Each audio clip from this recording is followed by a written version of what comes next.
हमारे एनवायरमेंट को बैलेंस करने के लिए भगवान ने कुछ छोटे क्रिएचर्स भी बनाए हैं और उन्हीं में से एक है हमारी छोटी चींटियां। लेकिन अगर कभी आप एक छोटी चींटी को पास से देखकर ऑब्जर्व करने की कोशिश करेंगे तो आपके मन में भी कुछ सवाल जैसे कि चींटियां हमेशा एक लाइन में ही क्यों चलती हैं, और या फिर चींटियां अपने घायल साथियों को अपने घर ले जाकर उनके साथ क्या करती हैं, तो जरूर आए होंगे। लेकिन आपके अगल बगल इसका आंसर देने वाला कोई नहीं होगा। और अगर आप भी उनमें से एक हैं तो आप एकदम बेफिक्र होकर बैठ जाइए और इस वीडियो को लास्ट तक जरूर देखिए, क्योंकि आज की हमारी इस वीडियो में हमने चींटियों से रिलेटेड कुछ ऐसे क्वेश्चंस को कवर करने की कोशिश की है जो आपके मन में तो जरूर आए होंगे लेकिन उसका आंसर देने वाला आपको नहीं मिला होगा। लेकिन आइए सबसे पहले हम चींटियों के बारे में थोड़ा डिटेल में जानकारी ले लेते हैं। चींटियां बिल्कुल इंसानों की तरह कॉलोनीज में रहना पसंद करती हैं और हर चींटियों के ग्रुप की एक अलग कॉलोनी होती है। जैसे कि जब आप अपने ग्राउंड फ्लोर पर होंगे तो आपको अपने जो ग्राउंड फ्लोर पर चींटियां दिखेंगी उनकी एक अलग कॉलोनी होगी, और आपको जो चींटियां अपने टॉप फ्लोर पर दिखेंगी उनकी अलग कॉलोनी होगी। और हर एक कॉलोनी की कम से कम एक रानी चींटी तो जरूर होती है जिसका काम अपने से छोटे चींटियों को गाइड करना और अंडे देना होता है। और आप रानी चींटी को सिर्फ एक चीज देखकर पहचान सकते हैं और वो चीज ये है कि रानी चींटी के पंख होते हैं। लेकिन फिर एक कंफ्यूजन ये हो जाती है कि पंख तो मेल चींटी के पास भी होते हैं। लेकिन आपको चिंता करने की जरूरत नहीं है, क्योंकि रानी चींटी के पास एक ऐसी कैरेक्टरिस्टिक होती है जो कि कोई और चींटी के पास नहीं होती। और वो कैरेक्टरिस्टिक ये है कि रानी चींटी का मेसोजोमा पार्ट यानी कि ये वाला पार्ट बाकी चींटियों से बहुत बड़ा होता है। और अगर आपको भी किसी चींटी का मेसोजोमा पार्ट बड़ा दिखे और उस चींटी के पंख हों तो आप पहचान जाइएगा कि वो रानी चींटी है और उसे बिल्कुल भी नुकसान ना पहुंचाए, क्योंकि अगर आप उस रानी चींटी को मार देंगे तो वो चींटी जिस भी कॉलोनी की रानी होगी वो पूरी कॉलोनी ही 1 महीने में बर्बाद हो जाएगी, यानी कि उस कॉलोनी की सारी चींटियां मर जाएंगी। अब आपके मन में भी ये सवाल जरूर आ रहा होगा कि एक चींटी के मरने से इतनी ढेर सारी चींटियां कैसे मर सकती हैं। तो आइए अब इसके पीछे का रीजन जानते हैं। रानी चींटी को रानी इसलिए कहा जाता है क्योंकि वो अपने से छोटे लेवल की चींटियों को काम करने में गाइड करती हैं। और अगर रानी चींटी होगी ही नहीं तो उन छोटी चींटियों को गाइड कौन करेगा, और अगर कोई चींटियों को गाइड नहीं करेगा तो चींटियां उल्टा फुल्टा काम करेंगी जिसकी वजह से वो सारी चींटियां मर जाएंगी। ये तो बात हो गई रानी चींटी के बारे में। लेकिन एक एंट कॉलोनी में 3 टाइप की चींटियां रहती हैं। एक रानी चींटी जिसके बारे में मैंने आपको बता ही दिया, दूसरी होती है फीमेल वर्कर चींटियां जो कि खाना इकट्ठा करने का काम करती हैं, और तीसरी होती है मेल चींटियां। लेकिन एक एंट कॉलोनी के पास एक स्पेशल टाइप की चींटी भी होती है जिसका काम बिल्कुल हमारे सोल्जर्स की तरह होता है, और इसीलिए इन चींटियों को सोल्जर चींटी कहा जाता है। और इनका काम अपनी कॉलोनी और रानी चींटी की रक्षा करना होता है। और इसीलिए अगर आपको कहीं भी रानी चींटी दिखेगी तो आपको अकेली नहीं दिखेगी, बल्कि उसके साथ आपको बहुत सारी सोल्जर चींटियां भी दिखेंगी। ज्यादा टाइम ना वेस्ट करते हुए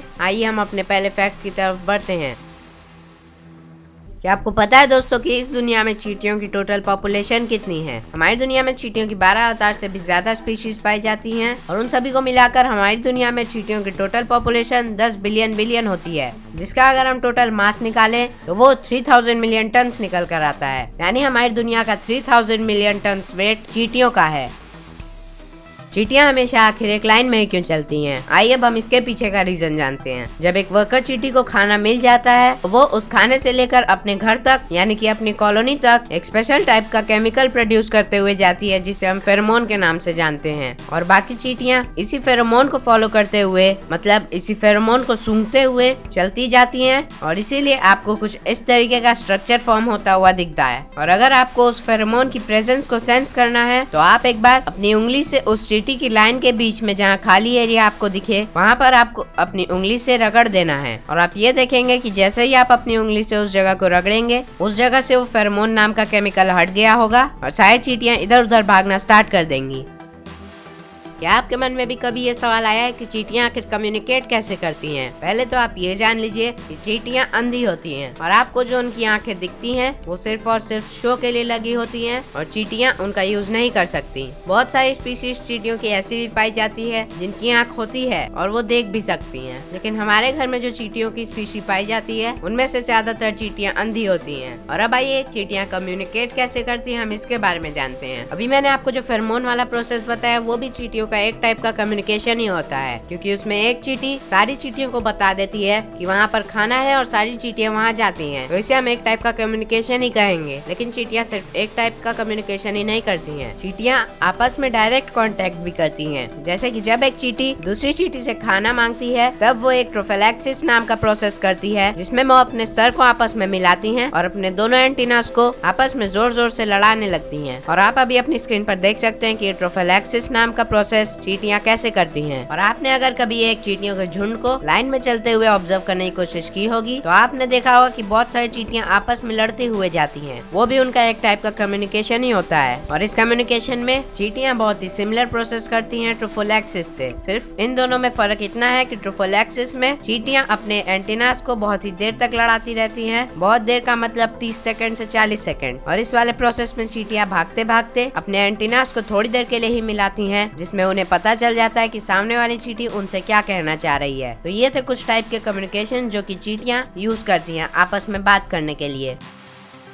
क्या आपने ये कभी सोचा है कि एंट्स चलती हैं या फिर क्रॉल करती हैं? आप में से बहुत सारे लोगों को इसका आंसर पता होगा कि एंट्स हमेशा चलती हैं, ना कि क्रॉल करती हैं। लेकिन अब आपके मन में ये सवाल आ रहा होगा कि चींटियों का पैर इतना पतला होता है और उनकी बॉडी इतनी मोटी होती है, तो आखिर वो चलते समय अपने बॉडी का वेट कैसे संभाल लेती हैं? तो इसका आंसर ये है कि चींटियां कुछ इस तरीके से अपने पैरों को मूव करती हैं जिससे उनके पतले पतले पैर उनकी बॉडी का वेट संभाल लेते हैं। और आप अभी अपनी स्क्रीन पर देख सकते हैं कि जब चींटी अपने लेफ्ट साइड का सबसे आगे वाला और सबसे पीछे वाला पैर मूव करती है तो वो अपने मिडिल पैर को स्टिल रहने देती है। और जब वो अपने राइट साइड का मिडिल पैर मूव करती है तो वो अपने सबसे आगे वाला और सबसे पीछे वाला पैर स्टिल रखती है। और इसी तरीके से चींटी चल पाती है। अब आइए हम अपनी वीडियो का सबसे मेन टॉपिक जान लेते हैं, जिसके लिए आपने इस वीडियो को क्लिक किया है, कि आखिर चींटियां अपने घायल साथियों को अपने घर ले जाकर उनके साथ क्या करती हैं। जब एक चींटी किसी वजह से घायल हो जाती है तो वो अपने अंदर से एक दूसरा केमिकल, जिसका नाम अभी स्पेसिफाइड नहीं है, उसको रिलीज करती है, जिससे कि उसके अगल बगल वाली चींटियां उसके पास आकर उसे अपने घर में ले जाती हैं और वो उसके वुंड को, यानी कि उसकी चोट को लिक करके, यानी कि चाट के उसके वुंड को क्लीन करने की कोशिश करती है। और वो चींटियां उसके चोट पर एंटीमाइक्रोबियल सब्सटेंसेस जो कि उनके सलाइवा में पाया जाता है लगा देती हैं, जिससे कि उस चींटी की चोट को बैक्टीरिया ना लग जाए या फिर फंगल इन्फेक्शन ना हो जाए। ये हमने बात की थी जब चींटी बहुत ज्यादा घायल हो जाती है। अब आइए हम बात करते हैं ऐसी चींटियों के बारे में जिनको बहुत ज्यादा से थोड़ी कम चोट लगी रहती है। JMU बायो सेंटर की रिसर्च के मुताबिक जो एंड सीवियरली इंजर्ड हो जाती है, यानी कि जिस चींटी ने अपने 6 में से 5 पैर खो दिए हैं, वो उनकी मर्जी पर डिपेंड करता है कि उनको हेल्प चाहिए या फिर नहीं। और अगर वो अपने दूसरे साथियों से कम्युनिकेट करके बोलते हैं कि मुझे हेल्प चाहिए, तो उनके साथ ही अंदर ले जाकर वैसे ही ट्रीट करते हैं जैसे कि अभी मैंने आपको बताया, लिख करके। और अगर वो एंट नहीं चाहती कि उसे कोई हेल्प मिले तो उस एंट को वहीं पर छोड़ दिया जाता है, फिर चाहे वो मरे या जिंदा रहे। अब आइए हम बात करते हैं ऐसी चींटियों के बारे में जो कि बहुत ही कम इंजर्ड हैं। ये चीज आपने बहुत बार ऑब्जर्व भी की होगी कि जब आपके पैर से एक चींटी दब जाती है और उसे बहुत हल्की चोट आती है तो वो थोड़ी देर बहुत स्लो चलती है और वो अपने आप को खुद ही से लिक करते हुए जाती है, जिसकी वजह से वो तुरंत ही ठीक हो जाती है और वो वहाँ से निकल लेती है। ये तो हमने जान लिया इंजर्ड एंट्स के साथ कैसा ट्रीटमेंट किया जाता है। लेकिन आइए अब हम ये जानते हैं कि जब एक चींटी मर जाती है तो उसके साथ कैसा ट्रीटमेंट किया जाता है। जब एक चींटी अपने कॉलोनी के अंदर मरती है तो उस चींटी में से एक अलग टाइप की स्मेल आने लगती है, जैसे कि इंसानों में से आती है। और दूसरी चींटियां उसी स्मेल को रिकॉग्नाइज करते हुए उस चींटी को बाहर फेंक आती हैं, क्योंकि अगर वो चींटी को अंदर ही रखेंगे तो उस चींटी में फंगस लग सकता है जो कि दूसरी चींटियों को अफेक्ट कर देगा। और जब कोई चींटी अपनी कॉलोनी के बाहर मरती है तो उसे कोवर्कर चींटियां नेस्ट के पास ले जाती हैं, जिससे कि उन्हें ये पता चल जाए कि हमारे ये वाले सदस्य अब इस दुनिया में नहीं है। और जब सबको पता चल जाता है तो वही कोवर्कर चींटियां उस मरी हुई चींटी को वापस ले जाकर फेंक देती हैं। अब इसमें एक इंटरेस्टिंग बात ये है कि जो चींटियां उस मरी हुई चींटी को बाहर ले जाती हैं, अगर उन चींटियों में उस मरी हुई चींटी की स्मेल लग गई तो फिर बाकी चींटियां उस चींटी को अपने कॉलोनी में आने नहीं देंगी। और इसीलिए अगर कोई कोवर्कर चींटी किसी मरी हुई चींटी को उठाती है तो वो अपनी कॉलोनी में घुसने से पहले खुद को अच्छे से साफ करती है और तभी वो उस कॉलोनी के अंदर एंटर करती है। तो अब आई होप आपको इसका आंसर मिल गया। आपने अक्सर चींटियों को देखा होगा कि वो जब भी दौड़ती हैं तो वो दौड़ते समय अपना एब्डोमेन पार्ट उठाकर चलती हैं। लेकिन वो आखिर ऐसा क्यों करती हैं? चींटियों का एब्डोमेन वाला पार्ट बहुत ही बड़ा होता है और अगर वो उसे नीचे करके चलेंगी तो बहुत सारे सरफेसेस पे उनका एब्डोमेन जमीन से लड़ने लगेगा, जिसकी वजह से वो लड़खड़ा कर गिर जाएंगी। और इसीलिए चींटियां अपना एब्डोमेन वाला पार्ट चलते समय उठा कर रखती हैं। चींटियां आखिर हमसे क्यों नहीं डरती, ये जानते हुए भी कि हम इंसान उसका क्या कर सकते हैं? इसमें चींटियों की कोई गलती नहीं, क्योंकि जैसा कि मैंने आपको बताया कि चींटियां अंधी होती हैं और अगर कोई चींटी अंधी नहीं भी होती है तो वो बहुत ही धुंधला देख सकती है। और वहीं अगर रही चींटियों की सूंघने की बात, तो चींटियों में ऐसा कोई भी सेंट रिसेप्टर नहीं पाया गया है जो कि ह्यूमंस की स्मेल को सेंस कर सके। और अगर हम किसी चींटी को मार देते हैं तो उसकी अगल बगल वाली चींटियों का रिस्पॉन्स कुछ इस तरीके का होता है।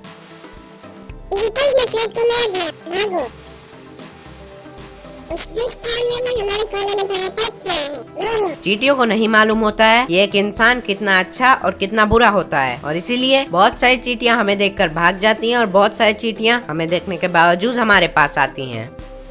हम में से बहुत सारे लोग ऐसे होते हैं जो कि चींटियों को मारने के बाद बहुत ही खुश हो जाते हैं, लेकिन क्या हमें ऐसा करना चाहिए? ये आपकी सोच पर डिपेंड करता है कि आप एक चींटी को क्या सोचकर मार रहे हैं। अगर आप चींटियों को मारना मजे की बात समझते हैं तो आप एकदम गलत कर रहे हैं, और अगर आप चींटियों को अपने बचाव के लिए मार रहे हैं, जैसे कि अगर आपके ऊपर लाल चींटी चढ़ गई तब आप उसे मारे हैं, तो वो कोई कोई की नजर में सही होगा और कोई कोई की नजर में गलत होगा। क्या हमें चींटियों को मारना चाहिए? ये क्वेश्चन हम सभी की सोच पर डिपेंड करता है, क्योंकि कहीं कहीं जगह हमें चींटियों को नहीं मारना चाहिए और कहीं कहीं जगह हमें चींटियों को मार देना चाहिए, और इसलिए इस क्वेश्चन का कोई भी परफेक्ट आंसर नहीं होगा। वो सिर्फ और सिर्फ उस सिचुएशन पर डिपेंड करता है कि आप चींटी पर हमला कब करने वाले हैं।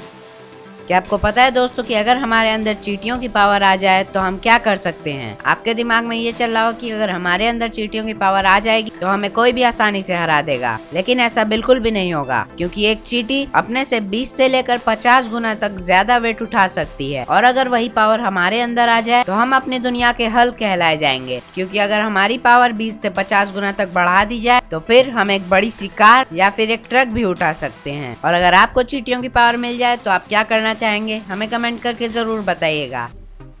हमारी दुनिया में सारे लिविंग ऑर्गेनिजम्स को उनके खान पान के हिसाब से 3 हिस्सों में डिवाइड किया गया है। पहला हर्बीवोर, दूसरा ओमनिवोर और तीसरा कार्निवोर। लेकिन क्या आपको पता है कि इस दुनिया में एक फैक्टिवोर नाम का प्राणी भी एग्जिस्ट करता है, और आपको भी फैक्टिवोर बनने के लिए कुछ खास करना नहीं पड़ेगा। बस आपको करना इतना है कि अगर आप हमारे चैनल पर नए हैं तो हमारे चैनल को सब्सक्राइब कर देना है और इस वीडियो को लाइक और शेयर कर देना है। बस आप एक फैक्टिवोर नाम के प्राणी भी बन जाएंगे। अपनी वीडियो यहीं पर खत्म करते हैं और मिलते हैं अपनी अगली वीडियो में। तब तक के लिए बाय बाय।